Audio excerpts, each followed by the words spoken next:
Bună ziua! Ne aflăm pe platourile de filmare ale Motorhome, filmând un nou episod din The Dark Side of the Motorhome. În episodul ăsta de azi, 2025, apropo de chestia asta, nu vă speriați, n-a început pandemia, chiar o să dau jos masca. Problema este în felul următor. Vom prezenta un model, nu vă să vă spun nimic despre el, dar acest model are nevoie de o mică întoarcere în timp. Din păcate, sau pentru fericire, nu e chiar așa de grav, trebuie să ne întoarcem în perioada pandemiei pentru a înțelege puțin premizele care au făcut ca acest nou invitat al nostru să apară astăzi pe piață. Haideți să ne întoarcem în 2020, în plină pandemie. Suntem în 2020, am o voce mai gravă așa pentru că nu au fost chiar vremuri chiar foarte vesele. Dar trebuie să ne amintim câteva aspecte. În 2020, anul ăla când, erau restricții de tot felul, câțiva dintre noi, mai temerari, să zicem, sau cu un simț al libertății mai dezvoltat, au evadat din lumea asta noastră și au plecat în diferite locuri prin Europa, plecând cu diferite echipamente de tipul vehicul recreațional, pentru a se simți în libertate acolo, pentru că, evident, acolo nu erau supuși acelorași restricții ca aici în București sau în România sau în Europa, peste tot.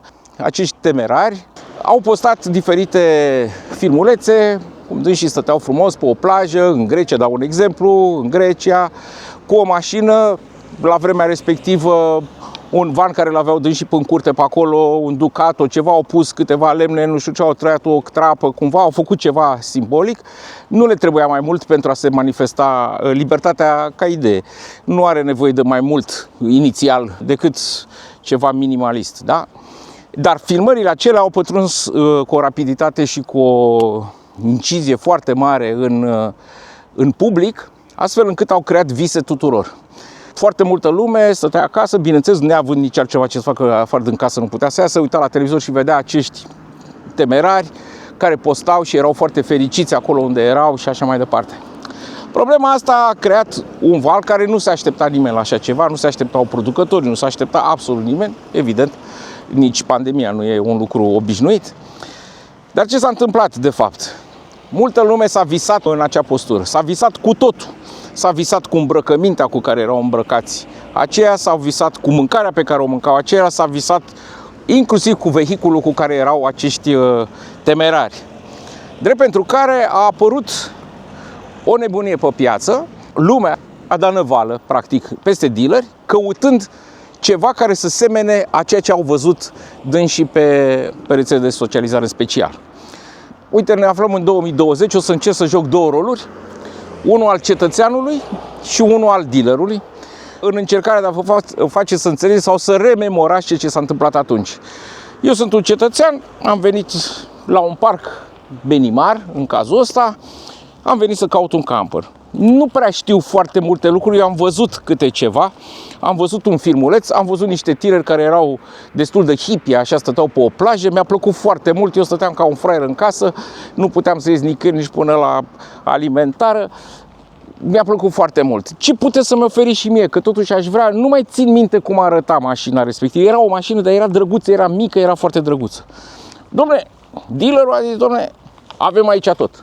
N-avem cum. Omul fericit, în sfârșit vinde și el ceva. Dom'le, uitați, avem campere integrale, avem campere semi-integrale, avem campere cu alcov, avem campere semi-integrale compacte. Ce ați dorit dumneavoastră? Că noi avem pe toate. Uite, hai să începem cu ăsta. Uite, eu vă propun ăsta. Ăsta este un camper extraordinar. Culmea are și 7 metri, este scurt, dar uitați-vă cât de frumos este, ce vedere frumoasă are, ce tot. Dom'le, cu tot respectul, îmi place foarte mult cum arată, dar știți cum e? Oamenii au zis așa, dom'le, nu e bine să ieși în evidență pe acolo, că ai autobuz de ăsta, e bine așa să fii, să nu-și dea aia seama dacă ai mașină de marfă, dacă ești la aprovizionare sau ce faci cu el, că dormi înăuntru, nu știu de ce, dar nu, e foarte frumos, dar nu e ce-mi doresc. Dom'le, nicio problemă, mergem mai departe. Poftim, uite, ce vrei de ăsta? Ăsta are bod de Ducato, se vede, uite, ăsta are bod de Peugeot, ăla e bod de Ducato. Care e problema? Nu mai seamănă chiar autobuz, adică nu poți să-mi zici chestia asta. Dar, doamne, e frumos, nu pot să zic, dar parcă nu era la fel ca ăla care l-am văzut eu în filmuleț, pentru că Uite, vezi, are cocoașa aia acolo, nu e pronunțată, dar și e lung, domne, e lung, ăsta e 7 metri 4. Păi n-am cum, domne, să-ți dau la mai puțin, pentru că ăsta are pat de mijloc, știți cum e acasă, cum aveți dumneavoastră în dormitor. Dar, domne, dar oamenii ăia n-aveau așa, domne, aveau un pat în spate, un pătuc, dar stăteau, ei erau foarte, nu e bine, nu-mi place, nu. Merge mai departe. Domne, uite ăsta, domne, pe bune. Deci ăsta are, fii atent, e și profilată ușa, ăsta e un Mileo, are ușa profilată. Băi, nu mai există așa ceva, scuză. Deci ăsta consumă puțin, este super aerodinamic, formă, farul full LED, totul perfect, pe bune. Adică, ce vrei, la mai mult de atâta nu mai există. Pat central, exact cum ai dumneata în dormitor. Da, domnule, dar e lung, nu înțelegi, e lung. Eu am văzut acolo, oamenii erau pe niște povârnici, nu știu cum, stăteau pe o plajă, de-abia un căpuc cu mașina aia, nu e chiar așa, nu merge și înalt, nu. Domnule, stai să... Avem ultimul model. Ultimul model, bă, ca lumea, totul, design, tot ce vrei, ba mai mult decât atât, ai loc înăuntru și are doar 7 metri. Ai și locul ăla sus, acolo, poate vreți niște prieteni, ceva. Dom'le, nu vreau cu prieteni, nu vreau cu copii, nu m-am terminat, gata, fiecare la casa lui. Eu nu vreau cu chestia asta sus, că nu și consumă. Păi și cum ai vrea? Dom'le, ceva, încă o dată, ceva cât mai mic, așa era în poză, nu se vedea foarte bine, dar ceva cât mai mic. Exact asta avem. Avem unul de 6,70 m, se cheamă Tesoro 483, 6,70 m, mai mult de atâta nu există. Uitați-vă puțin cât de frumos e, n-ai ce, ai cutie automat, ai tot, modular, paturi, bă, 5 persoane în cap. Dar, domnule, noi suntem 2, domnule, noi nu, e parcă e, și ăsta e mare, domnule, nu știu, și nu-mi place. Ăsta e ultimul, dacă nici ăsta nu e, înseamnă că nu s-a inventat. Uite-l pe ăsta, domnule. Ăsta e Tesoro 481. Ai zis că vrei scurt, da? Dom'le, are 6 metri. Dom'le, 6 metri. Mașina, ce mașină ai acasă? Tu are, pe ăla are tot 6 metri, nu? Ăsta e cât mașina ta. Exact cât mașina ta. 6 metri, 6 metri ai tu, 6 metri ai el. Scuză-mă, e Ford, e lăsat, tu vezi că nu e atât de înalt ca ăsta, are 2,90 metri. Să mă ierte Dumnezeu. Deci mai bun de... Sigur aveau mașina asta. Dom'le, n-aveau. Și în plus eu m-am uitat acum, mașina asta e lat aici. Acolo a lor nu era așa, venea direct peretele drept. Era altcumva, ăsta e prea lat, pentru că am văzut eu că ei ziceau acolo că mergeau într-o pădure, cumva drumul era foarte îngust, nu știu pe unde, între case. Domnul și-a zis, zice, dacă aveam 1 centimetru, 2 centimetri, la 10 centimetri, dacă aveam în plus, nu mai ieșeam și nu mai intram, nu ajungeam în locul ăla de vis. Bă, și ce s-a întâmplat? În felul ăsta, toți dealerii au zis, bă, stați puțin că avem o problemă. Deci noi lansăm în fiecare, la expoziții, lansăm toată gama și noi suntem în situația în care am prezentat unui cetățean tot ce trebuia, dar cu toate astea nu avem ce să vindem. Pentru că cetățeanul s-a uitat undeva în zare și a văzut un campervan. Și a zis, campervan, ăla este genul de mașină pe care îl doresc. Atunci toată lumea a înțeles, băi, suntem total nepregătiți. Ne-a prins pandemia total nepregătiți. Lumea a dat năval, toată lumea vrea doar campervan. De regulă toată lumea vrea un campervan de 6 metri lungime, cu pat transversal. Așa a început nebunia. Problema este în felul următor. Puțină lume știe, dar asta o să vorbim la un alt episod despre campervanuri. Producătorii au fost total nepregătiți la asta, pentru că nu era cerere de campervanuri până la acest fenomen. Ele se vindeau foarte puține, o să dau data viitoare. Se vindeau foarte puține, erau câteva firme de campervan. Hai să zicem că, nu știu, Postel, de exemplu, este una din cele mai cunoscute, este una din cele mai vechi. Era ceva nemaipomenit, dar era unul care o ținea langa, era unul care făcea campervanul, pentru că erau și puțini cei care cereau. Deci dacă păreau mai mulți, nu aveau loc. Evident, și Trigano avea o fabrică, făcea vreo 3000 de bucăți, parcă pentru tot grupul, nu știu, mai dădea câte 50 la fiecare din brandurile la Benimar, la Choson, la Challenger, la nu știu ce, la Mobil Veta. Deci puține, în jur de 5000 de campere se vindeau până la pandemie. Când a venit lumea buluc să ceară doar campervanuri, toți producătorii au zis, bă, avem o problemă. De ce? Pentru că, unu, nu erau pregătiți din punct de vedere logistic, campervanul nu se poate construi așa peste noapte și orice fel de autorulotă nu se poate construi peste noapte, are nevoie de un timp. Cert este că au improvizat ceva, cu niște eforturi financiare foarte mari, în sensul că au construit noi fabrici, nu numai Trigano, și Himmer, și Knaus, toate grupurile, Rapido, Pilote. Deci toată lumea a început să construiască în diferite fabrici, să construiască fabrici, pentru că în liniile vechi de producție nu se putea. Și s-a născut acest campervan, acest fenomenul ăsta de campervan. Problema e că suntem în continuare în pandemie, adică mai trec încă 2 ani. Să ne imaginăm că suntem în 2022. Problema a început să apară la posesorii de campervanuri, producătorii, a început să scadă puțin cererea pentru campervanuri și oameni, producătorii, au zis, băi, stați puțin, haideți să vedem despre ce este vorba. Din cauza faptului că fenomenul era relativ nou și nu era cunoscut în detaliu, adică ce tipologie de om, de ce, cine își dorește, ce dorește să facă cu acest campervan și așa mai departe, atunci au chemat un cetățean, același cetățean, care i-au vândut într-un final camper în 2020 și a zis, domnule cetățean, spune-ne și nouă cum ți se pare mașina pe care ai luat-o. Ești mulțumit? Cetățeanul a zis, da, domnule, sunt extraordinar de mulțumit. Este exact mașina care mi-am dorit-o, exact mașina care am văzut-o în filmulețele Temerarilor din 2020. Eu și soția ne simțim foarte bine, este o mașină simplă, o parcăm în fața casei, din cauza dimensiunii are doar 6 metri, 2 metri 0,5 lățime, se referă la un Ducato, cetățeanul respectiv. Deci este perfect. Dom'le, și totuși puteți să ne ziceți, dacă sunt câteva probleme, credeți că am putea să facem ceva, să schimbăm ceva, constructorii având chiar o problemă, pentru că nici nu prea ajunseseră la un impas. Deci mai multe decât s-a făcut acum pe un campervan, nu se poate face mai mult. Dacă s-ar putea face câteva îmbunătățiri, am fi foarte fericiți. Să începem, să zicem, una din problemele pe care le-am identificat noi sunt ușile din spate. Ușa din spate, asta de fapt este o transformare a unei mașini de marfă. Mașina de marfă, evident, nu are niște izolații fantastice, pentru că mărfii nu-i trebuiau acele izolații. Pentru care în partea de spate, ușile din spate etanșează pe o garnitură. Evident că sunt 2 uși pentru marfă, nu ne trebuiau 2 uși. Problema este că noi avem patul transversal pus în spate, ușile când se închid, nu se închid atât de etanș încât să nu mai intre curentul. Vara nu e niciun fel de problemă, dar ni s-a întâmplat, nu știu, până în Norvegia sau nu știu pe unde, pe un fiord, a bătut vântul foarte puternic și era destul de frig. Dom'le, intra pe aici destul de mult, adică nu făceau față garniturile respective. Am dorit parcă să faceți ceva în partea asta de spate, că mi se pare că nu este foarte bine izolat. La fel putem spune despre ușa culisantă. Ușa culisantă, evident că este o ușă culisantă pentru marfă. Aici trebuie să încapă un palet. Nu ne trebuie maxim atât. Avem iar o problemă. Iar este garnitură pe acolo. Ea fiind foarte mare și foarte grea și vibrează în timpul mersului destul de puternic. Produce un zgomot, nu ne deranjează, dacă se poate face ceva pentru a îmbunătăți, ar fi extraordinar. Și ni s-a întâmplat ceva destul de recent, și anume că în Franța, de exemplu, am văzut și din ce în ce mai multe campinguri încep să grupeze campervanurile într-un anumit loc din camping și la întrebarea, dom'le, toate vanurile sunt într-un loc și ceilalți într-un loc, adică care e problema?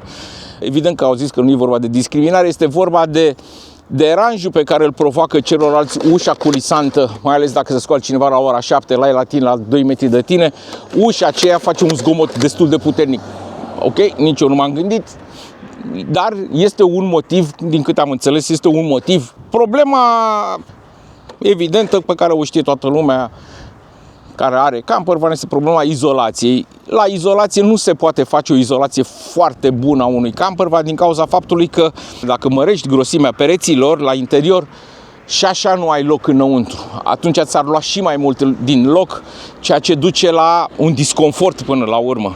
Asta este o problemă, problema cu izolația termică în general. Faptul că un campervan este construit din tablă, are un coeficient de transfer termic destul de ridicat.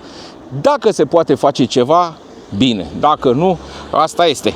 Totuși, reprezentantul de la Trigano a început să anotat tot. Ușile din spate, ușa laterală, izolațiile. Care ar mai fi? Doamne, am mai întâlnit o chestie, noi avem nevoie de mult curent, drept pentru care avem nevoie de panouri solare ca lumea pe sus. sus avem nevoie pe plafon, evident, și de aer condiționat sau trape și așa mai departe cât mai mari, pentru că din cauza izolației destul de slabe avem nevoie de aceste lucruri. Problema este că plafonul, orice fel de structură de camper van, este arcuită, drept pentru care plafonul, dacă la partea de jos ai undeva la 2,05, plafonul ajunge undeva la 1,60-1,70. Ceea ce îl face destul de îngust. Chiar aia 10 cm, 20 de cm, chiar ne-ar trebui, pentru că ne-ar mai trebui să mai punem încă un panou solar și așa mai departe. S-au luat toate aceste lucruri în discuție.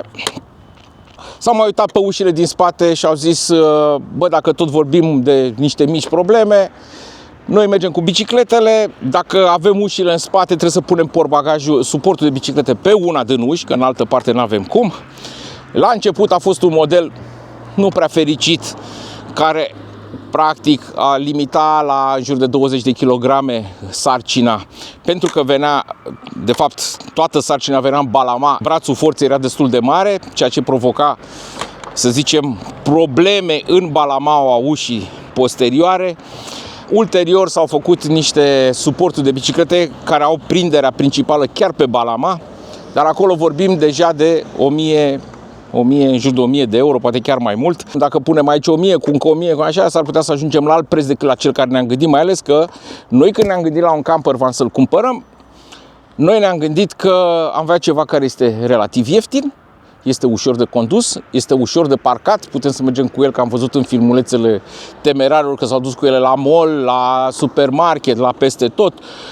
Are oarece capacitate de trecere, fiind oarecum înalt, deci ne putem duce și în drumuri mai puțin bune, dar dacă băgăm echipamente și bani ca să îmbunătățim structura asta, ajungem deja la niște sume care ne întrebăm, bă, ce facem? Că până la urmă am dat 50.000 pe el și am mai băgat încă 20.000 ca să-l facem să ni se îndeplinească visul. Toate chestiile astea au fost notate de Trigano, le-a notat pe toate problemele. Problemele astea i le-a chemat proiectantul, băi, vină încoace, uite care e problema, ia lista asta, uși, aia, toate astea. Te rog să proiectezi un camper care să aibă toate aceste probleme, să îndeplinească și visul acestor cetățeni, să semene cu al temerarilor de acum 2 ani de pe internet și să capteze atenția acestor oameni în sfârșit ca să-l putem vinde. Și îți mai spun încă ceva, i-a zis Trigano proiectantului, fă astfel încât să putem să-l băgăm ca producție pe linia de producție unde sunt celelalte campere. Pentru că dacă mă pui să mai fac încă o fabrică, eu nu mai am bani pentru asta. Tu mie mi-l bagi acolo unde bag integralul, lângă el bag și camperul ăsta mic și toate lucrurile. Adică să aibă aceeași tehnologie de fabricație. Pentru că, evident, este vorba de bani. La urma urmei, 2, este vorba de campervanul are costuri de producție foarte mari, echipamentele din interior și cu mobilierul care este minimalist, practic, nu justifică acei bani. Dar banii aceia sunt justificați din orele de muncă, de fapt, și pierderile de material, când tai geamurile, orele de muncă, pentru că acolo nu se poate urca în echipă. Într-un camper van se lucrează maxim 2. Unul mai pune ceva pe spate, nu poate să lucreze toți odată ca să poată să termine. Timpul de producție a unui camper van, din câte știu eu, unul bun, este undeva la 3-4 zile, spre deosebire de un camper normal, care este o zi și un pic. Proiectantul a plecat cu obiectul și s-a dus. S-a dus încercând să rezolve aceste probleme.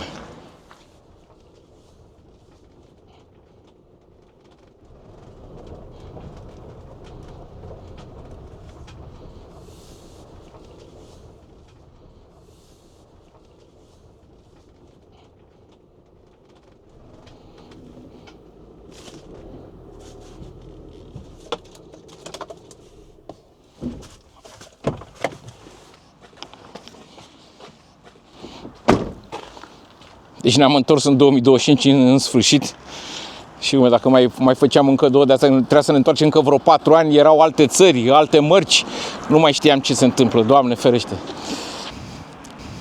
Suntem în 2025, ai băgat toate datele, a băgat datele cetățeanului prima oară, ai băgat datele cetățeanului a doua oară și a ieșit acest produs.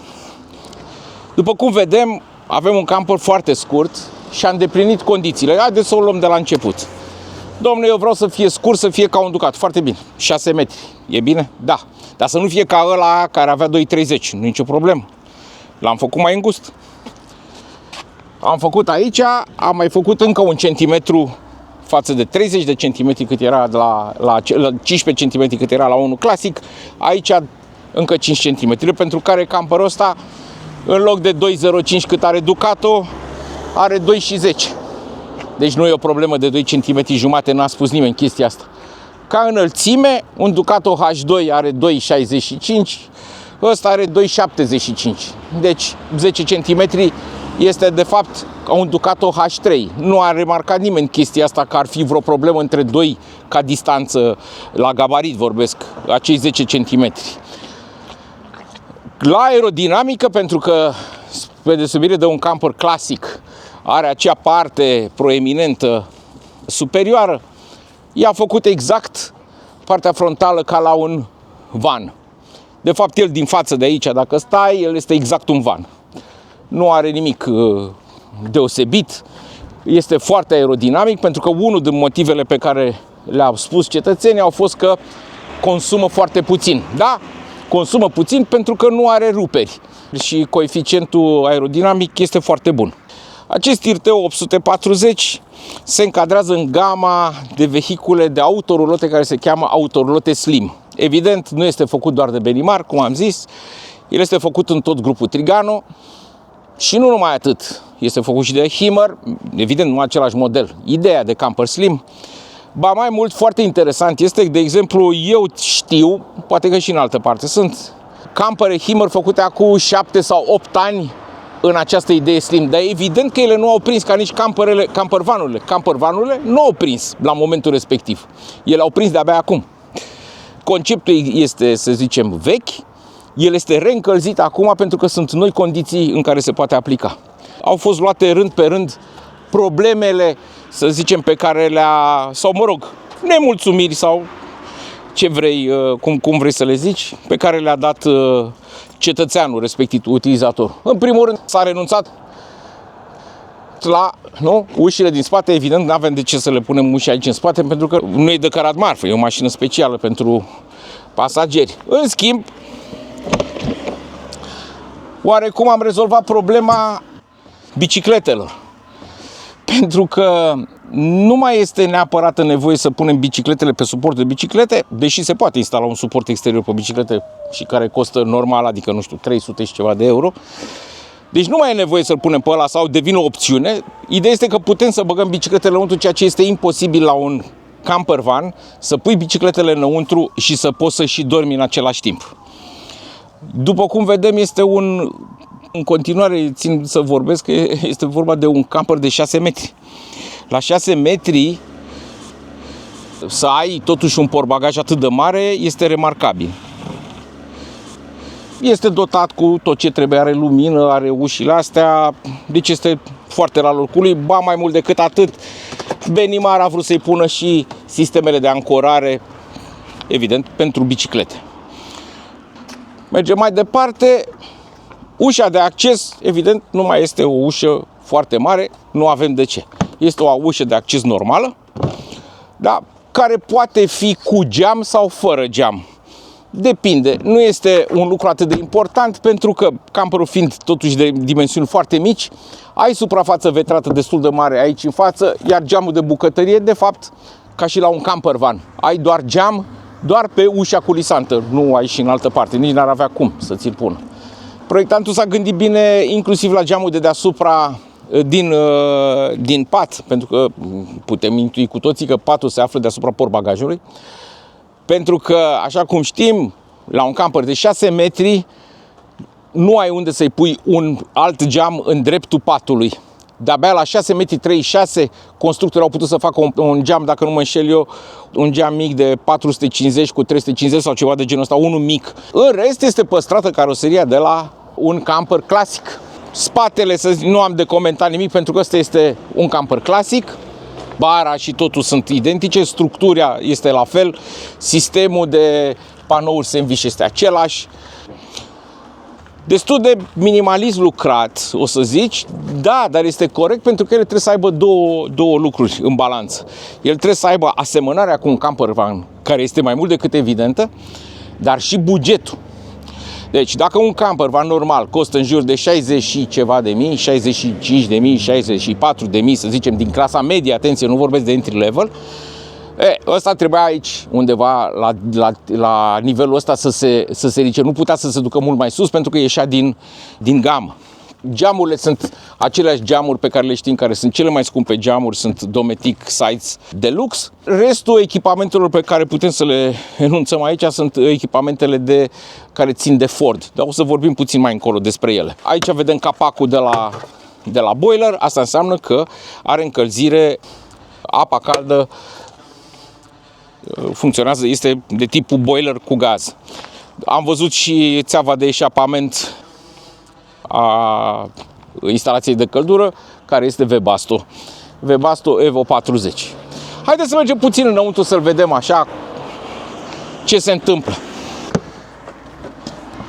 Bun. A venit vremea să-l prezentăm și la interior.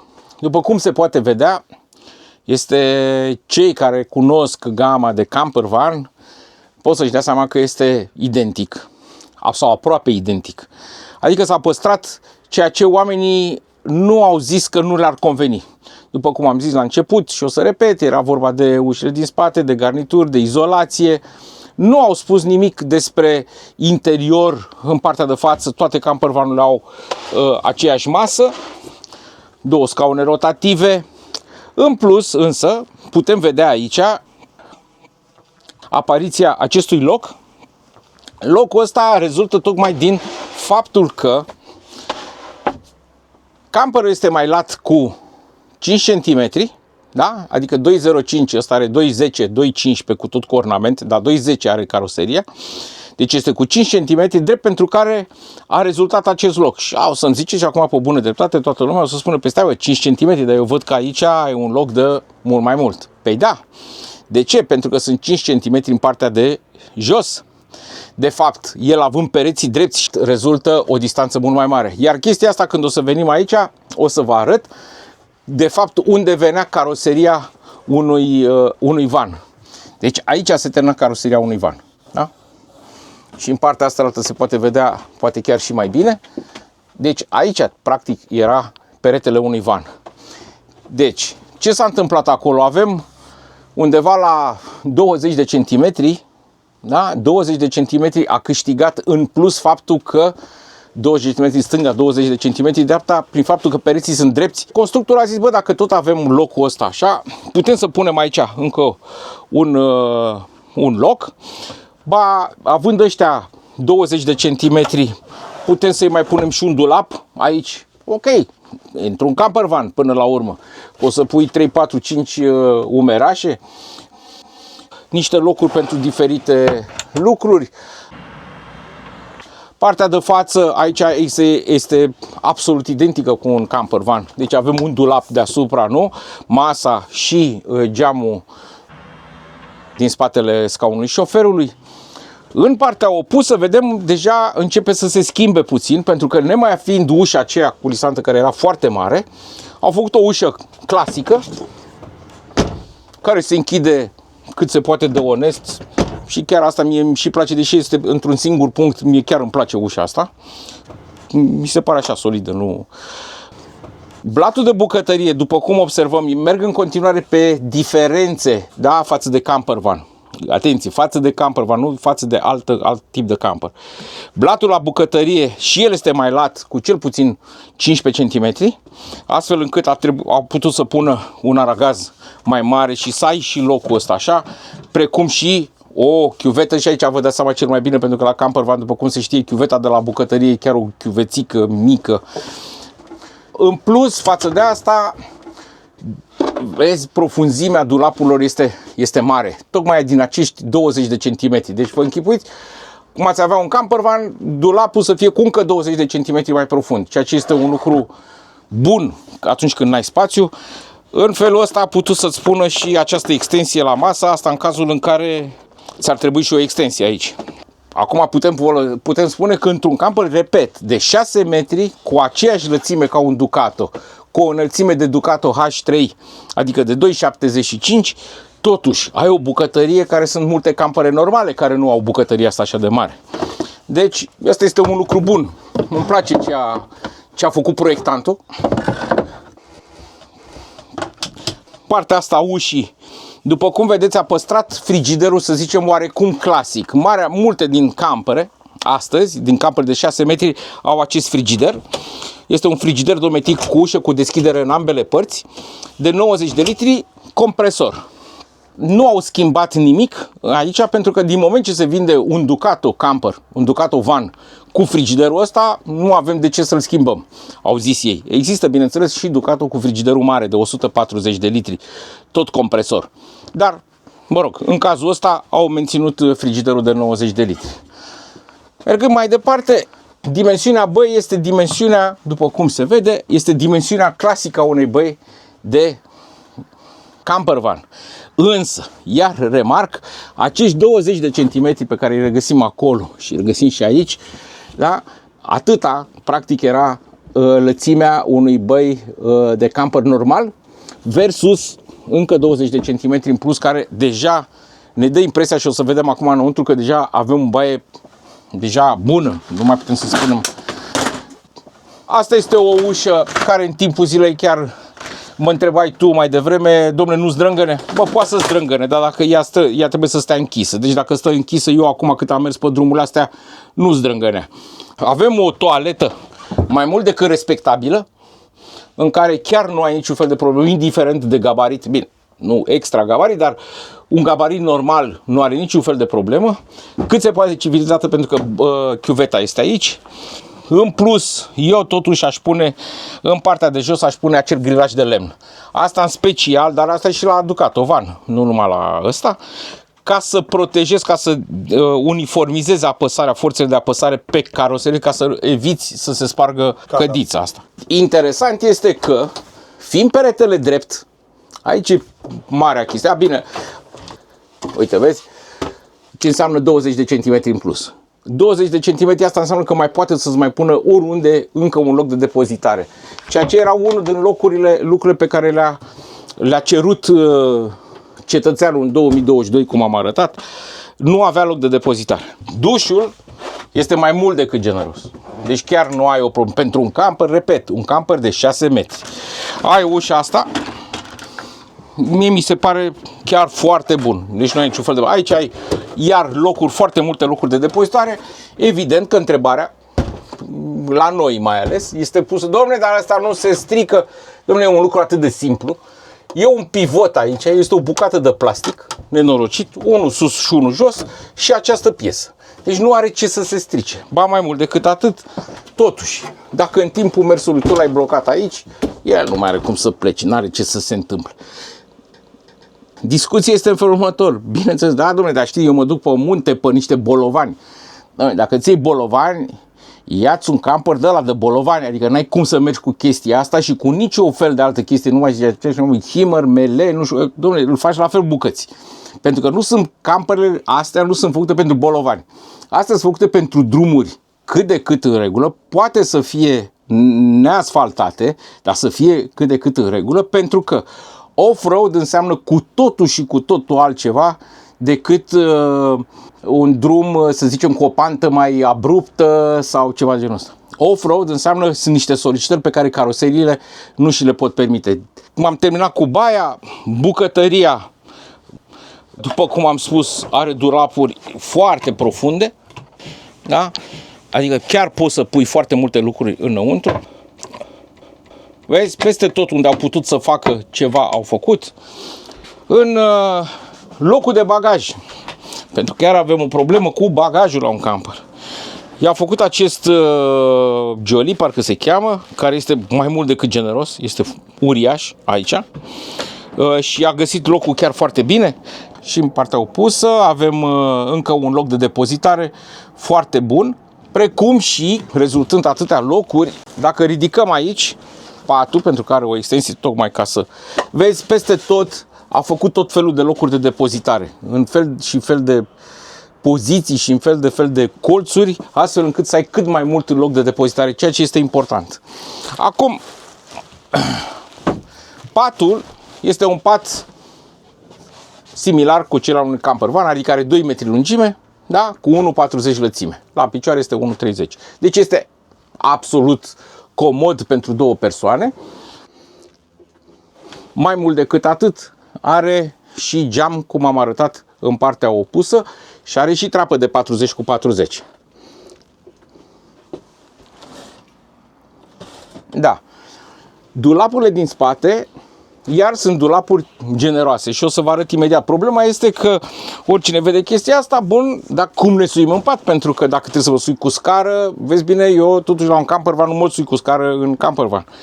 Ei, s-au chezit o chestie absolut ingenioasă și anume din gioliul ăsta, da, îi trage scara asta și în felul ăsta este foarte accesibil.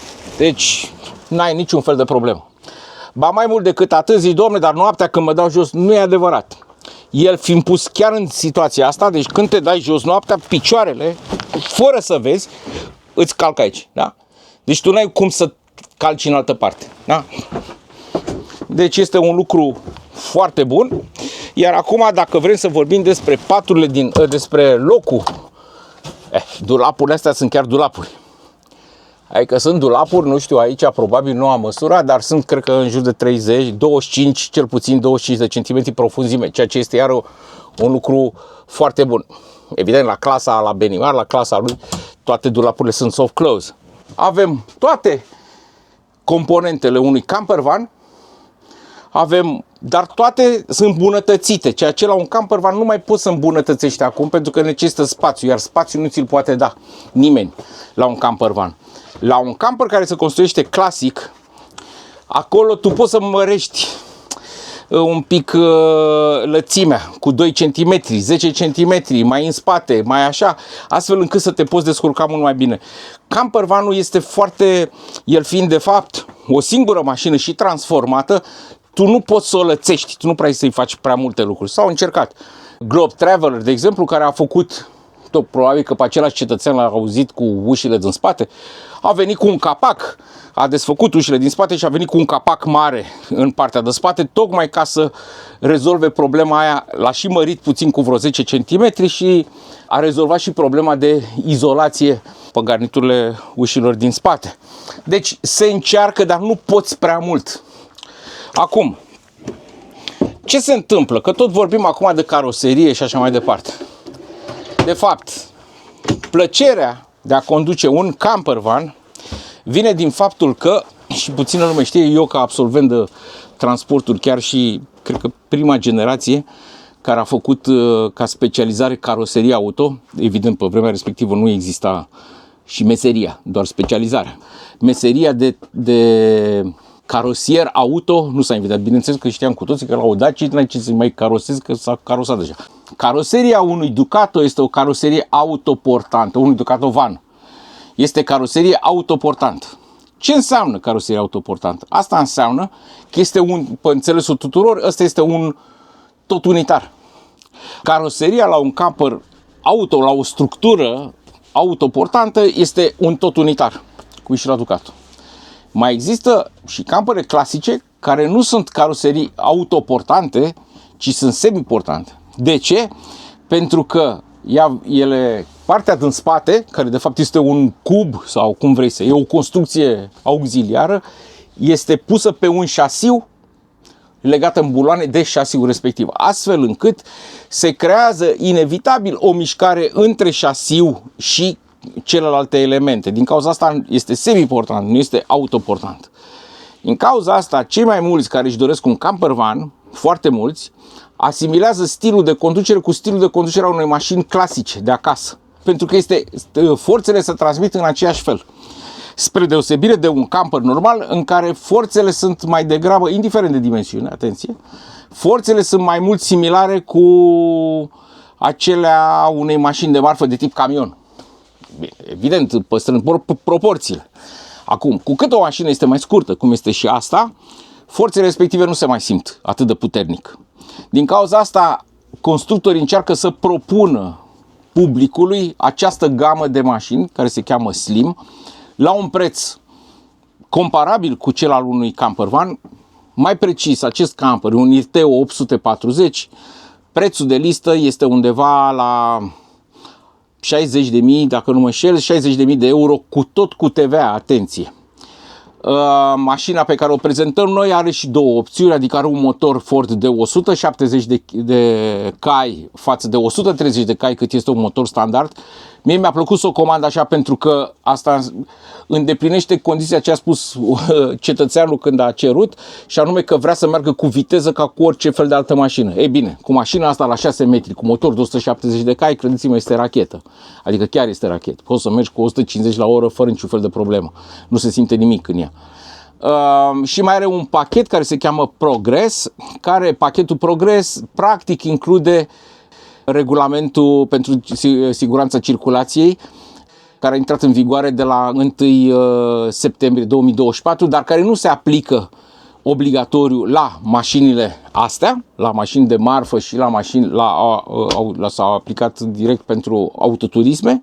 El se va aplica peste un an și ceva, obligatoriu, dar mașina deja le are, care mi s-au părut foarte bune, adică lane assist, protecție pietoni, frânare de urgență și toate celelalte lucruri. În plus, motorul de Ford sau șasiul de Ford are inclusă și frâna de mână automată, electrică, care iar este un lucru bun, mai ales cei care știu și ce circulă iarna, este important să ai frână de mână electrică, pentru că ai terminat problemele de gripare a cablurilor de frână de mână clasice, cel puțin la Ducato este o chestie, apropo, să nu cumva să trageți frâna de mână la temperaturi sub minus 15 grade, că s-ar putea să nu mai plecați, s-ar putea, eu vă doresc să plecați, dar nu cred că o să plecați. Deci frâna electrică, care este un lucru bun, șasiul de Ford pe care îl cunoaște toată lumea, este foarte prietenos el ca condus, seamănă foarte mult cu un autoturism. Cam atât aș avea de spus în special despre această mașină. Eu o recomand. Mașina asta va fi prezentă la expoziția națională 27, începând cu 27 martie, nu? 27-30 martie, la Hala la Minor, sectorul 3.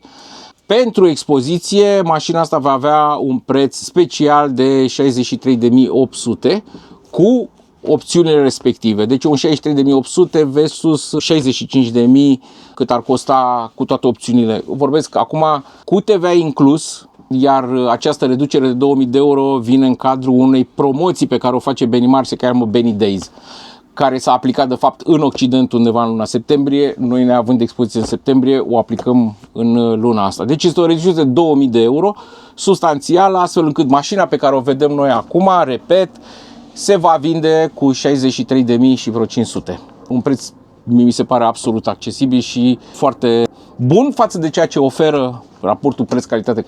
Deci cam asta ar fi toată povestea. Evident că sunt multe alte detalii, dar care fie veți veni la expoziție să le vedeți, fie le vom explica altă dată. Deocamdată cam asta este scurtul nostru istoric.